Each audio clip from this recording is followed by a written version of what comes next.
Side యాంగిల్లో నువ్వు శ్రీదేవి అవుతావు, టాప్ యాంగిల్లో టాబుల్లాగా తికమక పెడుతున్నావు. నన్ను చూస్తూ తమరు నేను ఊహిస్తారు, నేను ఇంకో హీరో పేరు చెబితే ఏమవుతారు? పోన్లే పోలే రమ్మా కోరిక చాలించమ్మా,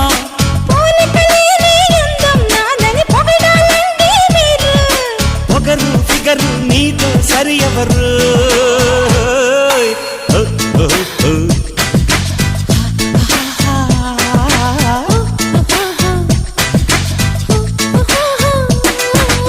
ఇంటికెళదాం పదవమ్మో.